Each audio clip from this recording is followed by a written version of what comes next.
Hello and welcome. So, if you've ever found yourself in, a staring contest with a deadline, then this explainer is definitely for you. We're going to break down the actual science of why we put things off, and more importantly, arm you with the tools to fight back. Let's get right into it. Oh yeah, we've all been there, right? That blinking cursor on a completely blank page. That big project you know is important, but for some reason you just can't bring yourself to start. It feels like a personal failing, doesn't it? Well, today, we're going to completely reframe that feeling. So, to really beat procrastination, we first have to understand what it is we're actually up against. I think most of us assume it's about being lazy or just bad at time management. But as you're about to see, the real story is, well, it's a lot more interesting. And spoiler alert, it's probably not what you've been told your whole life. The key word here, the one I really want you to focus on, is irrational. See, this isn't a logical choice we're making. Researcher Piers Steele defines it perfectly. We voluntarily delay something, even when we are fully aware that the delay is going to hurt us. So it's not about being lazy, it's about a fundamental glitch in our decision-making process when feelings get involved. This slide right here really captures the huge shift in our understanding. For years, procrastination was seen as a moral failure, a sign of laziness or a lack of discipline. But modern science tells a completely different story. It's not a character flaw, it's an emotional regulation problem. It's a coping strategy our brain uses to deal with distressing feelings. So the big takeaway is this: we're not lazy, we're just trying to avoid feeling bad. Okay, so if procrastination is really about avoiding negative feelings, then the next logical question is, what are those feelings? Let's dive in and unmask the real causes that are hiding just beneath the surface. Do any of these look familiar? I bet they do. The fear of failure, of what other people will think, of not being perfect. When a task triggers one of these feelings, our brain's immediate response is to find relief. And what's the easiest, fastest relief? Just don't do the task. That's procrastination in a nutshell. It's a short-term mood fix for a much deeper emotional issue. And this is the trap. It really is. That temporary relief we get from putting something off comes at a super high price. It creates this vicious cycle. You avoid the task, you feel better for a minute, but then, boom, the guilt and anxiety start creeping in. The deadline gets closer, the pressure mounts, and suddenly the task seems even bigger and scarier than it was before, which of course just makes you want to avoid it even more. Now, this whole cycle is fueled by a powerful internal monologue. It's basically a set of lies we tell ourselves that justify the delay and keep us stuck. So let's take a look at some of the greatest hits of the procrastinator's brain. Ah yes, the perfectionist's anthem. This is classic all-or-nothing thinking. It means that any outcome that's short of absolutely flawless is seen as a total failure. The pressure is just so immense that it's often way easier to not start at all than to risk creating something that's just imperfect. Oh, this is one of the most common myths out there. And look, the truth is, we don't necessarily work better under pressure.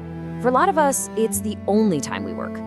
That last-minute panic is the only thing strong enough to finally override the fear of starting. And the result? Rushed work, crazy high stress, and zero time for a quality final product. This lie assumes that motivation has to come before you take action, but think about it. How often do you actually feel like doing a really difficult task? The secret that productive people know is that action creates motivation, not the other way around. You have to start the engine yourself. You just can't sit around and wait for it to magically turn on. This is the voice of being completely and totally overwhelmed. When a task feels monumental, our brain just kind of short circuits.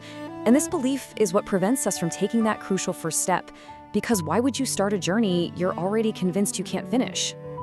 Okay, so we've diagnosed the problem. We totally get the why now. So it's time for the most important part, the how. It's time to shift from theory to practice and open up our anti-procrastination toolkit. Let's look at some practical, evidence-based strategies you can start using today. First up is my personal favorite, the 5-minute starter.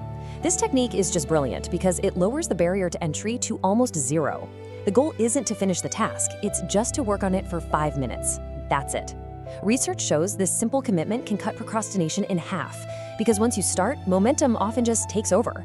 When the timer rings, you're totally free to stop, but you'll be surprised how often you'll actually want to keep going. And there are so many other tools.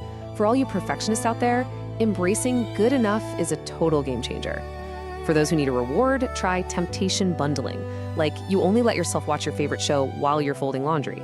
If a task is just boring, make it a game with a memorization technique like the Memory Palace. And never, ever underestimate the power of an accountability partner. Just telling someone your goal makes you way more likely to follow through. Now, all these tools are super effective, but they all rely on one final crucial principle. This isn't about some single heroic effort to get everything done at once. It's about something much quieter, but infinitely more powerful. It's about consistency. You know, Albert Einstein supposedly called compound interest the eighth wonder of the world. Well, that same principle applies to your knowledge and your skills. Studying for 30 minutes every day doesn't just add up, it compounds. Each day's learning builds on the last, and it creates a foundation that allows for this explosive, exponential growth over time. And any interruption breaks that magical compounding effect.